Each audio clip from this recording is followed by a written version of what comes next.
नमस्कार दोस्तों। अभी अभी हमने क्या निराश हुआ जाए इसका सारांश देखा। अब हम पाठ की शुरुआत करेंगे। तो चलो बच्चों, हजारी प्रसाद द्विवेदी जी का हम पाठ सीखेंगे, क्या निराश हुआ जाए। बच्चों, हम देखते हैं कि मानव की विचार प्रणाली किससे, कैसे, कहाँ से प्रेरणा इन्हें मिलती है और इनकी मानसिक धारणा किस तरह बनती है, यह हम पाठ में सीखेंगे। मेरा मन कभी कभी बैठ जाता है। समाचार पत्रों में ठगी, डकैती, चोरी, तस्करी और भ्रष्टाचार के समाचार भरे रहते हैं। आरोप प्रत्यारोप का कुछ ऐसा वातावरण बन गया है कि लगता है देश में कोई ईमानदार आदमी ही न रह गया है। हर व्यक्ति संदेह की दृष्टि से देखा जा रहा है। जो जितने ऊंचे पद पर है उनमें उतनी ही अधिक दोष दिखाए जाते हैं। एक बहुत बड़े आदमी ने एक बार मुझसे कहा था कि इस समय सुखी वही है जो कुछ नहीं करता। जो कुछ भी करेगा उसमें लोग दोष खोजने लगेंगे। उसके सारे गुण भुला दिए जाएंगे और दोषों को बढ़ा चढ़ाकर दिखाया जाने लगेगा। दोष किसमें नहीं होते। यही कारण है कि हर आदमी दोषी अधिक दिख रहा है, गुणी कम या बिल्कुल ही नहीं। स्थिति अगर ऐसी है तो निश्चय ही चिंता का विषय है। अर्थात दोषों का प्रभाव गुणों के प्रभाव की अपेक्षा अधिक होता जा रहा है।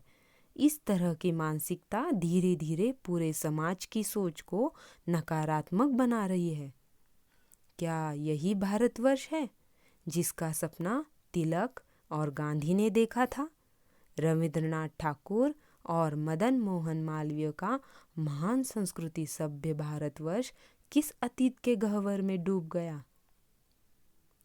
आर्य और द्रविड़, हिंदू और मुसलमान, यूरोपीय और भारतीय आदर्शों की मिलन भूमि मानव महासमुद्र क्या सूख ही गया?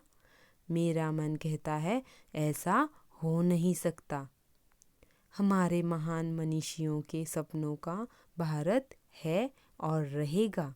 अर्थात भारतीय समाज की बुनियाद अनेकता में एकता की भावना की सुदृढ़ता के लिए सभी महापुरुषों ने बहुत प्रयत्न किए।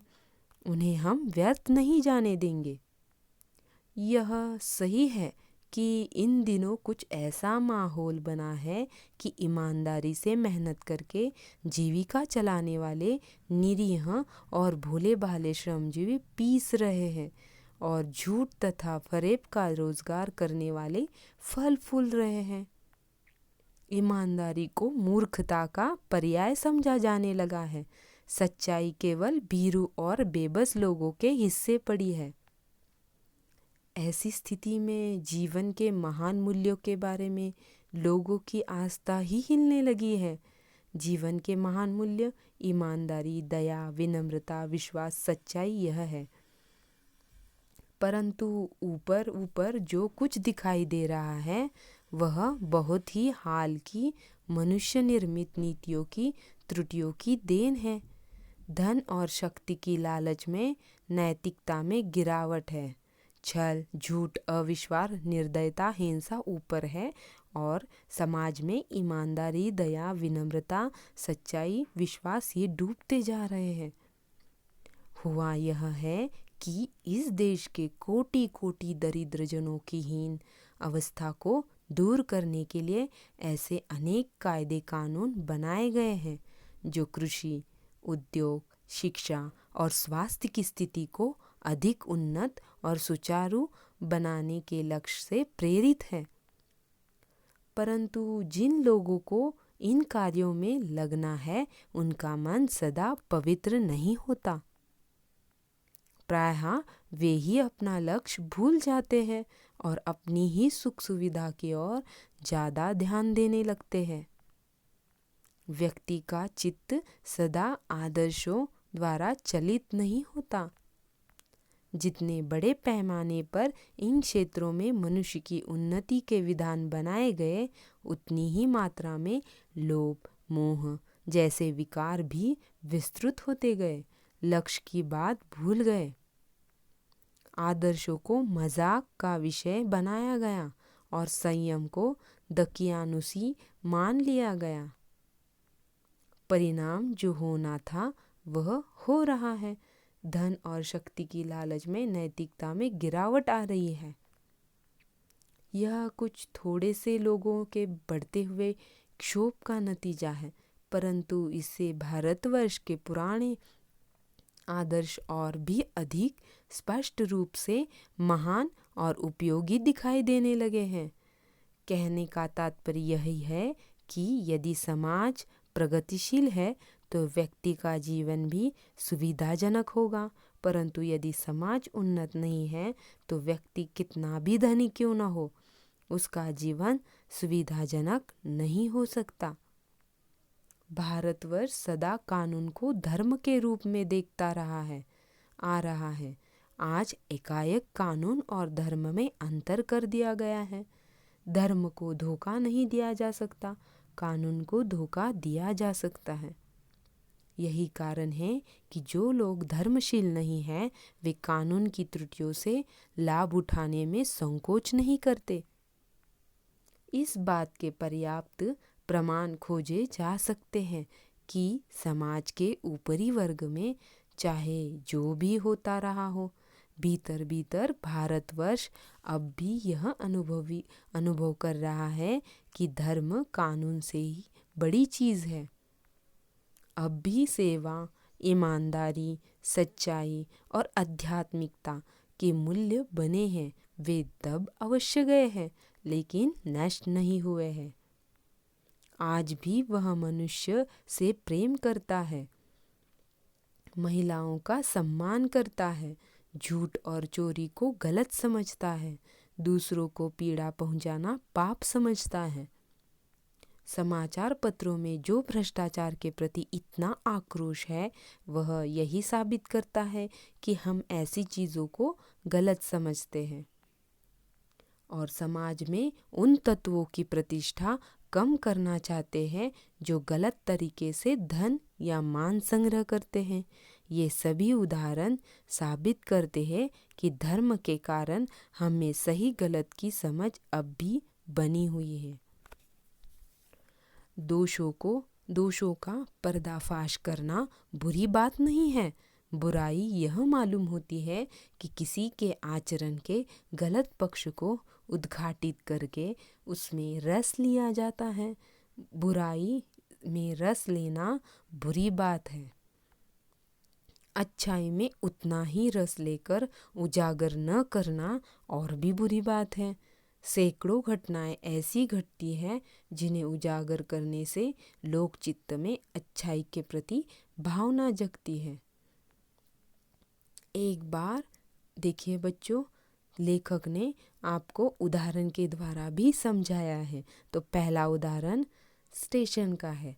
एक बार रेलवे स्टेशन पर टिकट लेते हुए गलती से मैंने इस 10 की बजाय 100 रुपए का नोट दिया और गाड़ी में आकर बैठ गया। थोड़ी देर में टिकट बाबू उन दिनों के सेकंड क्लास के डिब्बे में हर आदमी का चेहरा पहचानता हुआ वहाँ उपस्थित हुआ। उसने मुझे पहचान लिया और बड़ी विनम्रता के साथ मेरे हाथ में 90 रुपए दिए और बोला, यह बहुत बड़ी गलती हो गई थी, आपने भी नहीं देखा, मैंने भी नहीं देखा। उसके चेहरे पर विचित्र संतोष की गरिमा थी। यह घटना ईमानदारी, कर्तव्यपरायणता तथा जिम्मेदारी जैसे मूल्यों को उजागर करती है। मैं चकित रह गया। कैसे कहूँ कि दुनिया में सच्चाई और ईमानदारी लुप्त हो गई है, खो गई है। वैसी अनेक अवांछित घटनाएं भी हुई हैं, परंतु यह घटना ठगी और वंचना की अनेक घटनाओं से अधिक शक्तिशाली है। एक बार मैं अब दूसरा उदाहरण लेखक ने दिया है। देखो बच्चों, एक बार मैं बस में यात्रा कर रहा था। मेरे साथ मेरी पत्नी और 3 बच्चे थे। बस में कुछ खराबी थी, रुक रुक कर चलती थी। गंतव्य से कोई 8 किलोमीटर पहले ही एक निर्जन सुनसान स्थान में बस ने जवाब दे दिया। रात के कोई 10 बजे होंगे। बस में यात्री घबरा गए। कंडक्टर ऊपर गया और एक साइकिल लेकर चलता बना। लोगों को शक हो गया कि हमें धोखा दिया जा रहा है। बस में बैठे लोगों ने तरह तरह की बातें शुरू कर दी। किसी ने कहा, यहाँ डकैती होती है, 2 दिन पहले इसी तरह एक बस को लूटा गया था। परिवार सहित अकेला मैं ही था। बच्चे पानी पानी चिल्ला रहे थे। पानी का कहीं ठिकाना न था। ऊपर से आदमियों का डर समा गया था। कुछ नौजवानों ने ड्राइवर को पकड़कर मारने पीटने का हिसाब बनाया। उसके चेहरे पर हवाइयाँ उड़ने लगी। लोगों ने उसे पकड़ लिया। वह बड़े कातर ढंग से मेरी ओर देखने लगा और बोला, हम लोग बस का कोई उपाय कर रहे हैं, बचाइए, ये लोग हमें मारेंगे। डर तो मेरे मन में भी था, पर उसकी कातर मुद्रा देखकर मैंने यात्रियों को समझाया कि मारना ठीक नहीं है। कहने लगे इसकी बातों में मत आइए, धोखा दे रहा है, कंडक्टर को पहले ही डाकुओं के यहाँ भेज दिया है। मैं भी बहुत भयभीत था, पर ड्राइवर को किसी तरह मारपीट से बचाया। 1.5-2 घंटे बीत गए। मेरे बच्चे भोजन और पानी के लिए व्याकुल थे। मेरी और पत्नी की हालत बुरी थी। लोगों ने ड्राइवर को मारा पीटा तो नहीं, पर उसे बस से उतारकर एक जगह घेर कर रखा। कोई भी दुर्घटना होती है तो पहले ड्राइवर को समाप्त कर देना उन्हें उचित जान पड़ा। मेरे गिड़गिड़ाने का कोई विशेष असर नहीं पड़ा। उसी समय क्या देखता हूँ कि एक खाली बस चली आ रही है और उस पर हमारा बस कंडक्टर भी बैठा हुआ है। उसने आते ही कहा, अड्डे से नई बस लाया हूँ, इस बस पर बैठ जाइए। फिर एक लोटे में पानी और थोड़ा सा दूध मेरे पास लेकर आया। यात्रियों में फिर जान आई। सब ने उसे धन्यवाद दिया, ड्राइवर से माफ़ी मांगी और 12 बजे से पहले ही सब लोग बस अड्डे पे पहुंच गए। कैसे कहूँ, मनुष्यता एकदम समाप्त हो गई। कैसे कहूँ कि लोगों में दया माया रह ही नहीं गई। जीवन में न जाने कितनी ऐसी घटनाएं हुई हैं जिन्हें मैं भूल नहीं सकता। ठगा भी गया हूँ, धोखा भी खाया है, परंतु बहुत कम स्थलों पर विश्वासघात नाम की चीज़ मिलती है। केवल उन्हीं बातों का हिसाब रखोगे जिनमें धोखा खाया है तो जीवन कष्टकर हो जाएगा। परंतु ऐसी घटनाएं भी बहुत कम नहीं है जब लोगों ने अकारण सहायता की है, निराश मन को ढाढ़स दिया है और हिम्मत बधाई है। कविवर रविंद्रनाथ ठाकुर ने प्रार्थना गीत में भगवान से प्रार्थना की थी, संसार में केवल नुकसान ही उठाना पड़े, धोखा ही खाना पड़े तो ऐसे अवसरों पर भी हे प्रभु मुझे ऐसी शक्ति दो कि मैं तुम्हारे ऊपर संदेह न करूं, शक न करूं। कहने का तात्पर्य यह है कि कुछ लोगों के गलत व्यवहार की वजह से हमें अच्छे मार्ग छोड़कर गलत व्यवहार नहीं करना चाहिए। यदि हम सही मार्ग पर चलेंगे तो समाज और देश अच्छे मार्ग पर चलते हुए प्रगति की ओर अग्रसर होगा। मनुष्य की बनाई जो विधियां गलत नतीजे तक पहुंच रही है तो उन्हें बदलना होगा। वस्तुतः आए दिन इन्हें बदला ही जा रहा है, लेकिन अब भी आशा की ज्योति बुझी नहीं है। महान भारतवर्ष को पाने की संभावना बनी हुई है, बनी रहेगी। मेरे मन निराश होने की ज़रूरत नहीं। तो बच्चों, मैंने इस पाठ के बाद आपको शब्दार्थ दिए हैं। वह शब्दार्थ आप अपने नोटबुक में लिख कर रखिए। धन्यवाद।